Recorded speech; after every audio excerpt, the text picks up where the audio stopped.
Have you ever looked at a breathtaking painting, listened to a powerful song, or watched a film that completely blew your mind and wondered, how do people even come up with something like that? We often assume creativity is a magical gift, reserved only for artists, musicians, writers, or so-called geniuses. You're either born with it or you're not. But what if that belief is completely wrong? What if creativity isn't some rare talent, but a skill, one that anyone can learn, develop, and bring into their everyday life? And what if unlocking your creative potential could make your life not only more productive, but also more fulfilling, joyful, and meaningful? Today's summary isn't just about art or writing. It's about understanding the psychology of creativity, how it works, where it comes from, and how you can invite more of it into your life, no matter who you are or what you do. Welcome to Audiobook 101, the space where we explore powerful book summaries that don't just inform, they inspire and transform. Here, you don't just listen.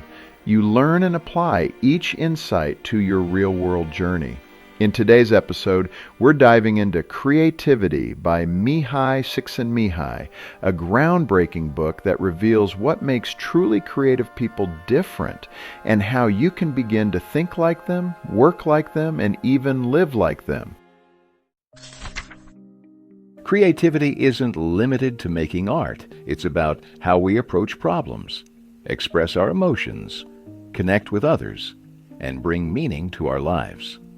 It's one of the core traits that defines our humanity. In a world that often rewards routine, conformity, and predictability, creativity becomes a quiet rebellion, a small but powerful voice inside you that says, "What if I did things differently?"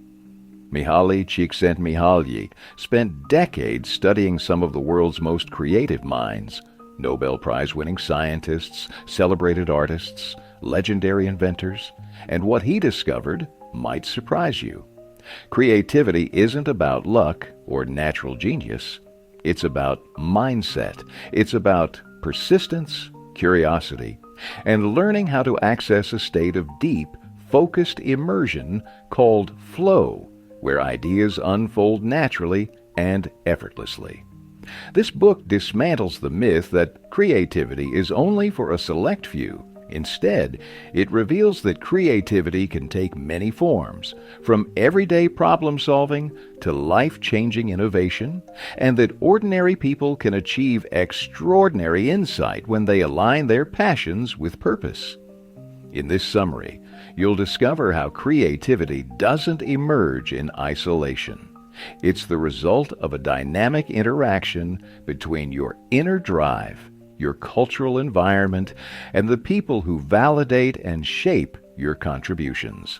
By the end of this journey, you may start to see creativity not as a distant dream or a rare gift, but as something already alive within you, ready to be awakened, nurtured, and expressed in your own unique way.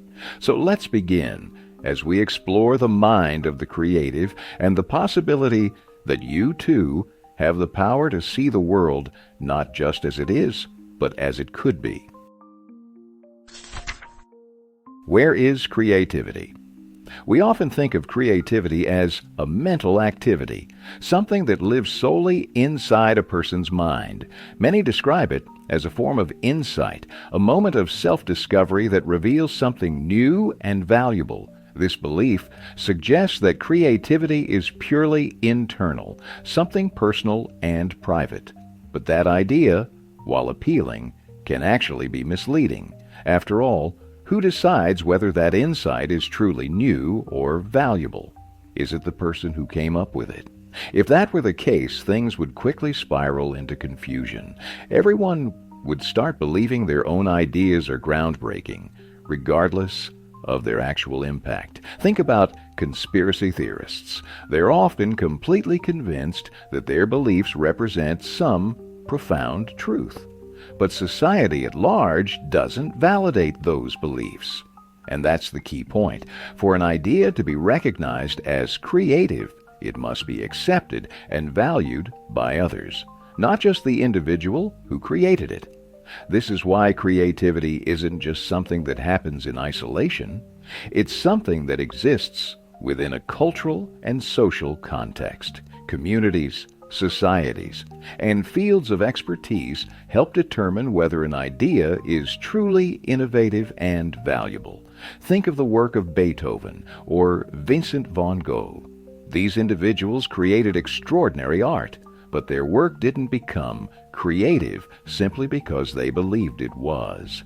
It became creative when it was shared, seen, and recognized by others. That's why creativity must be understood within a broader socio-cultural context. And this is where Mihaly Csikszentmihalyi introduces his systems model of creativity, a framework that explains where creativity actually happens. According to this model, creativity is the result of the interaction between three essential components: the domain, the field, and the person.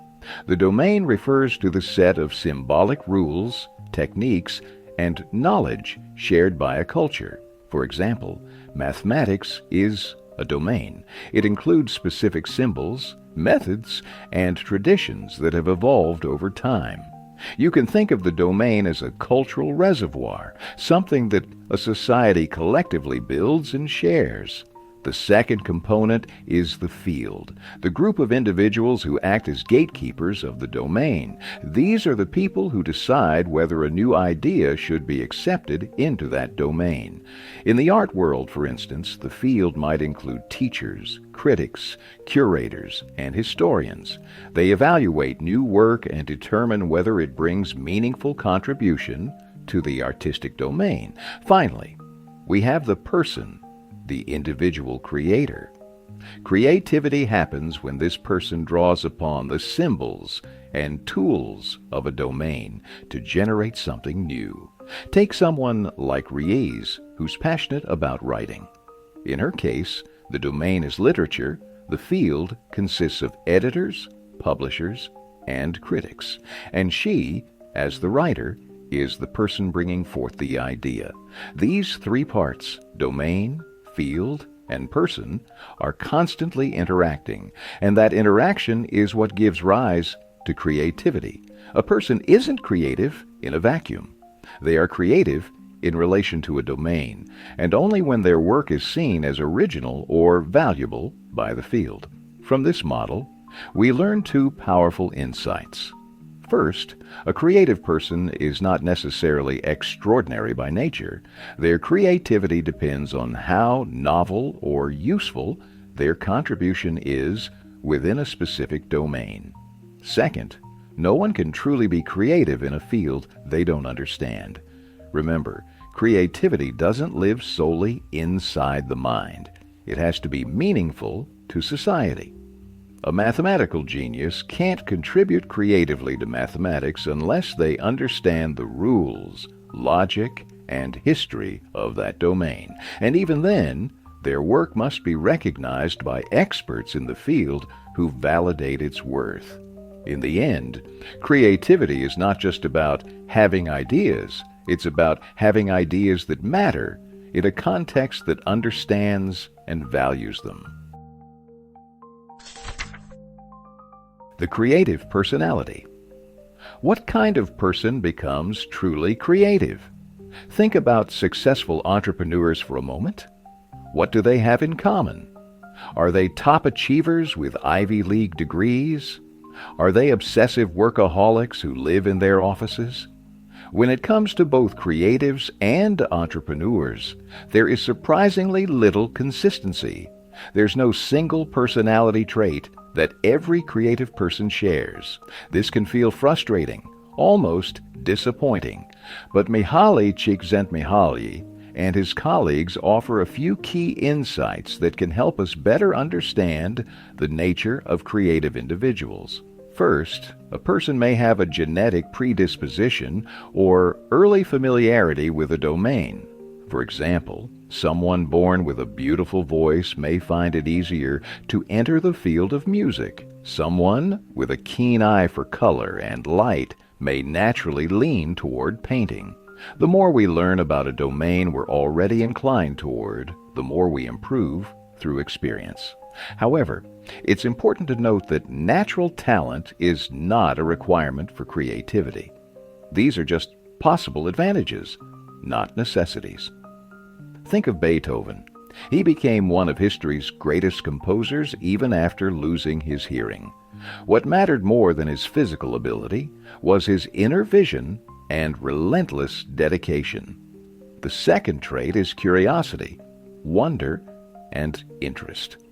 You have to be genuinely intrigued by a domain to contribute something new to it. If you don't enjoy it, why would you want to push boundaries within it? Take the example of historian Natalie Davis. She has always been drawn to historical projects, but can't exactly explain why. She just knows she feels curious, energized, and fulfilled when working in that space. Passion often comes without explanation. It's a quiet force that pulls you in.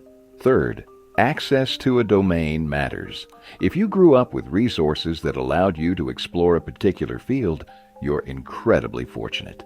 Let's say you dream of becoming a filmmaker. If your parents send you to a prestigious film school and connect you with top mentors, that head start can dramatically boost your creative growth. Such access doesn't guarantee success, but it definitely increases the odds.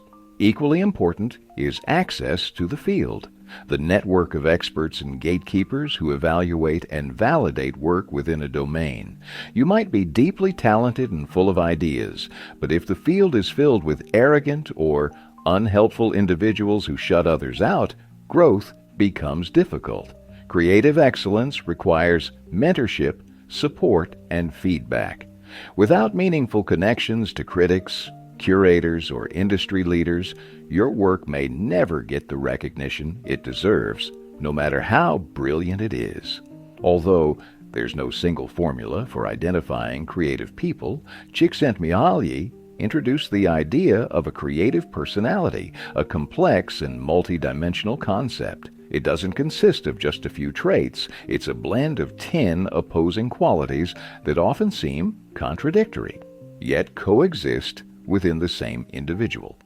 Let's explore them. First, creative people tend to have high physical energy, but they can also be quiet and calm. They can focus intensely for hours, yet remain composed and centered.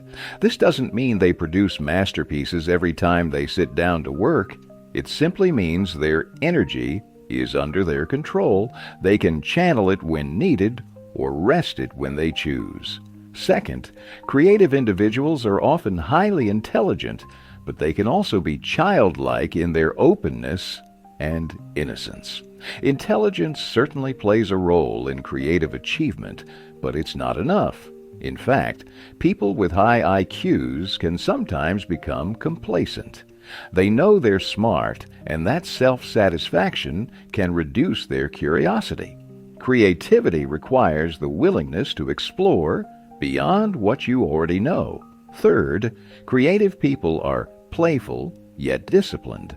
They often have a light, carefree attitude, but they're also deeply committed to their work.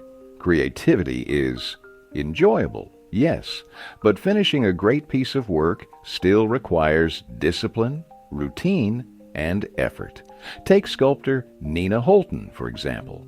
People often tell her how exciting her job must be. She resists the urge to explain that sculpting is less about glamour and more about hard, physical labor, much like the work of a carpenter. Dreaming up ideas is fun, but bringing them to life takes long hours and immense dedication. Fourth, creative people move fluidly between fantasy and reality. Look at any great piece of fine art, and you'll find a blend of imagination and truth. Society often believes that creative ideas are detached from the real world, but artists, writers, and visionaries think beyond current reality, and in doing so, they sometimes reshape it. An idea becomes creative when others can eventually see some truth in what was once only imagined. Fifth, Creatives can be introverted or extroverted, or both.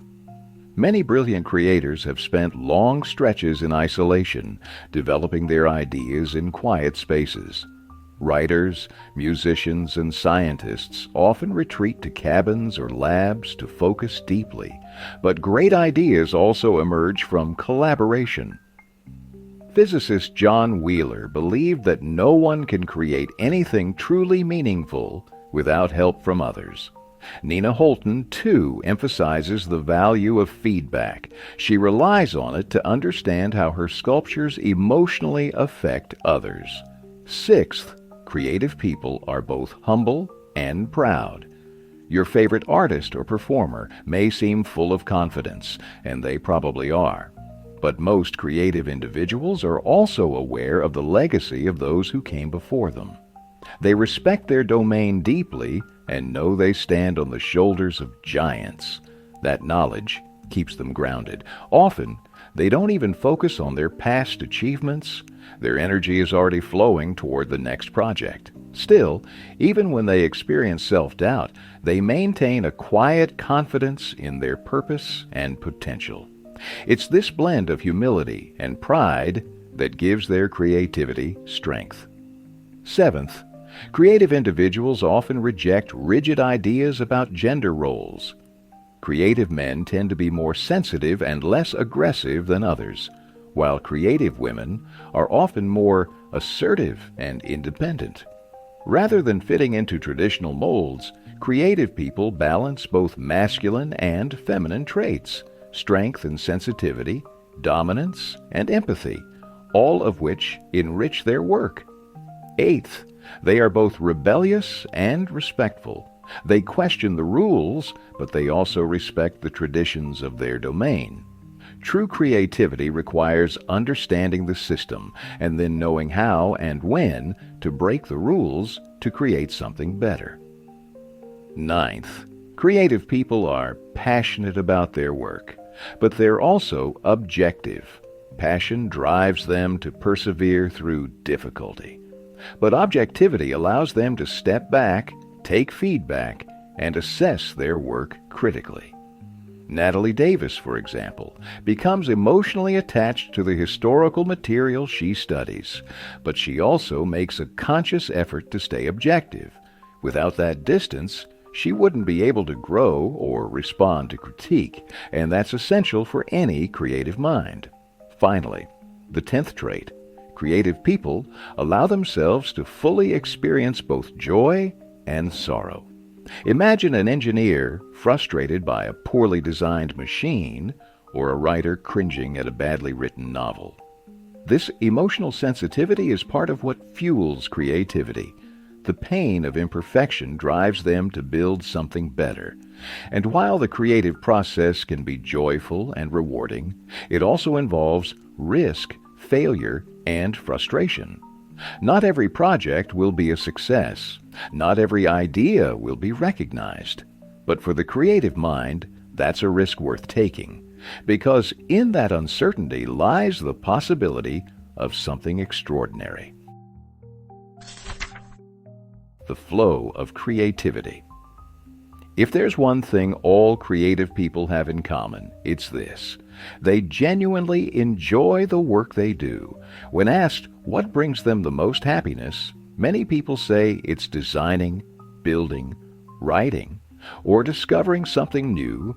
It might sound like this only applies to scientists or artists, but the truth is, the urge to create is deeply human. Creativity is hardwired into us, and discovering something new brings a unique kind of joy that nothing else can replace. In fact, for some people, the pleasure of discovery is so powerful that it can rival even the most basic human desires. Just like physical intimacy activates the brain's pleasure centers for creative individuals, the process of exploring, inventing, and experimenting lights up their minds. Their bodies seem wired to seek novelty, not because it brings fame or money, but because it simply makes them feel alive. That's why people often devote themselves to creative activities with no promise of financial reward or recognition. Chess players keep returning to the board. Rock climbers push through injuries. Dancers practice relentlessly, even when exhausted. What drives them? It's not obligation, it's enjoyment, especially when their craft challenges them, stretches their abilities, and teaches them something new. Mihaly Csikszentmihalyi calls this experience the creative flow, a mental state where creativity flourishes and the world seems to fade away. In this state, the work itself becomes the reward, and certain conditions make this flow possible. Flow happens when goals are clear. Picture a basketball player who knows exactly which move to make, or a surgeon who knows where to make the first incision. There is no hesitation, just focused, purposeful action. Flow also requires immediate feedback. You need to know right away whether you're moving in the right direction. Without it, your mind wanders, self-doubt creeps in, and momentum breaks. But with instant feedback, you adjust, improve, and keep progressing. Another essential ingredient is the balance between challenge and skill. If something is too difficult, you'll feel anxious and overwhelmed. If it's too easy, you'll quickly get bored. Flow exists in that perfect middle zone where the challenge stretches you just enough to stay fully engaged. Flow also arises when action and awareness merge.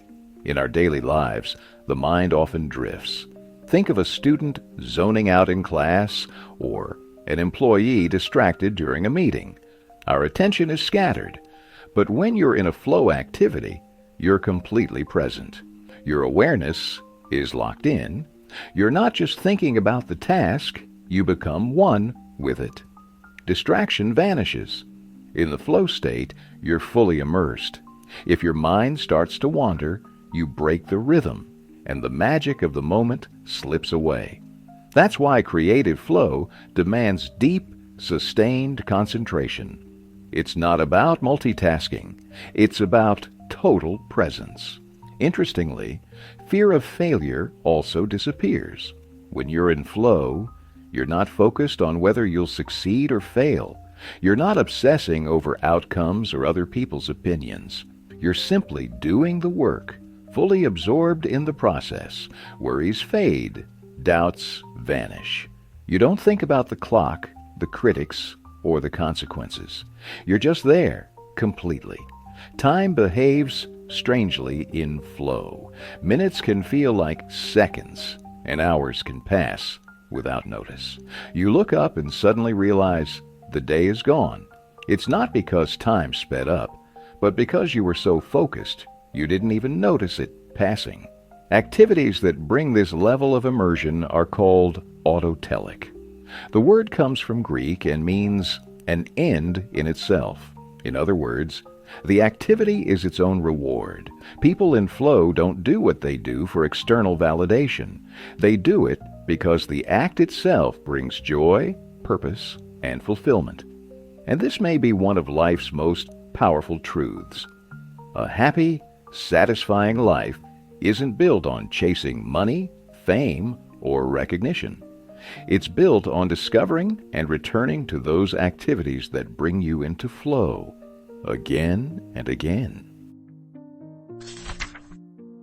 Enhancing personal creativity. Maybe you're someone who's been trying to tap into your creative side, or perhaps you're simply looking to make your life a little more joyful, a little more meaningful, filled with curiosity, passion, and wonder. If so, you're not alone. Many people yearn for creative fulfillment, but don't know where to start. To help guide that journey, Mihaly offers a few valuable suggestions for cultivating personal creativity. Now, it's important to remember, these are just suggestions, not universal rules. Just because they've worked for many people doesn't mean they'll be perfect for everyone. But the beauty of creativity is that it welcomes experimentation. So why not try them and see what works for you? The first step is to actively nurture your curiosity and sense of interest. Pay attention to the world around you. This doesn't mean focusing only on what's functional, attractive, or valuable. Instead, notice the things that spark your wonder, no matter how small or random they may seem. Imagine walking through a local park and observing the birds. You might suddenly realize they're not all from the same species. They vary in color, shape, and behavior. That moment of curiosity becomes a doorway to learning, insight, and creativity. One simple way to develop curiosity is to look for something that surprises you every day. Approach your daily routine as if you're experiencing it for the first time. If you usually eat lunch at your desk, step outside instead. If you normally drive home, try walking. Speak to someone new at the grocery store. There's so much to see, to hear, and to feel in this world. You just have to stay awake to it. Let the ordinary become extraordinary by shifting your perspective. The second suggestion is to create more opportunities for flow in your daily life. When your mind has nothing meaningful to focus on, it starts to drift, leading to boredom, frustration, or even anxiety. To prevent that, channel your mental and physical energy into something that truly engages you. Flow requires sustained attention, and attention begins with intention. One simple practice: start each day with a specific goal in mind. Flow doesn't just happen. You need a reason to become immersed. A clear purpose helps you structure your time and gives your mind something to focus on. Think of something that genuinely excites you, something that would make you want to get out of bed with energy. That goal doesn't have to be huge or life-changing. It could be as simple as trying a new chicken recipe you found online or diving into a book that caught your attention. No matter how small the goal, having one creates a sense of excitement and fulfillment. And when you start small, it becomes easier to work your way toward bigger goals, like mastering a musical instrument, learning a new language, or building a creative habit that lasts. The secret is to make creativity a daily experience. Not something reserved for the rare masterpiece, but something you live through curiosity, focus, exploration, and purpose. When you do that, creativity stops being a mystery. It becomes a practice, and eventually, a way of life. Conclusion. Let's take a moment to reflect on everything we've explored in this journey. First, we learned that creativity isn't just something that happens inside the mind. It exists within a larger social and cultural context. Through Mihaly Csikszentmihalyi's systems model of creativity, we saw that creativity is not isolated. It's shaped and recognized by the environment around us. This model includes three essential components: the domain, the field, and the person. The domain refers to the symbolic rules and procedures shared by a culture, like the language of mathematics or the traditions of painting. The field consists of the experts, critics, and gatekeepers who evaluate new ideas within that domain. And the person is the individual who works within that space, combining knowledge and skill to bring something new to life. Second, we explored what defines a creative personality. There's no single factor that guarantees creativity, but there are a few key elements that often help nurture it: a natural inclination toward a domain, deep curiosity and interest, and access to the right environment. We also examined 10 fascinating traits that creative individuals tend to share: complex, often contradictory characteristics that allow them to think differently, feel deeply, and persist through challenges. Third, we discovered the concept of flow, a powerful mental state where we become fully immersed in what we're doing. Flow happens when our goals are clear, our skills match the challenge, and we receive immediate feedback. In this state, we're so focused and engaged that time seems to disappear. The work doesn't just feel productive, it feels deeply enjoyable and rewarding. Fourth, we learned how to enhance personal creativity. Creativity doesn't just lead to innovation, it also leads to happiness. When we engage in discovery, our brain's pleasure centers activate, making us feel more alive and fulfilled. To develop personal creativity, Csikszentmihalyi offers two simple but powerful practices. First, nurture your curiosity and interest in daily life. Pay attention to your surroundings. Observe the details. Ask questions. Even the smallest observations, like noticing the different species of birds in a park, can spark wonder and lead to new ideas. Second, invite more flow into your day. Begin each morning with a small, specific goal. It doesn't have to be life-changing. It could be as simple as trying a new recipe, finishing a chapter of a book, or learning something new. These goals give your day purpose and structure, and they increase your chances of entering that immersive, rewarding state of flow. Now, the question is, what kind of life are you living? Are your days passing by without joy or fulfillment? Do you feel like something's missing, but you're not sure what it is? Creativity and flow might be the very things you've been longing for. They offer a way back to yourself, a way to reconnect with what makes life exciting, meaningful, and deeply satisfying. So ask yourself, what are your hobbies? What excites you?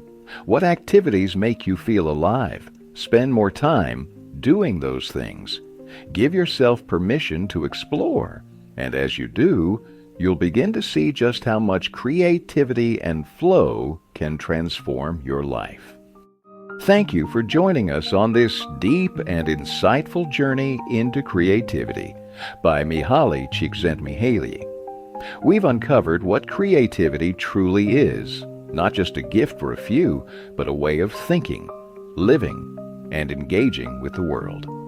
From understanding the systems that shape creative work, to exploring the flow state and unlocking your own creative potential, this book reminds us that creativity is not a luxury.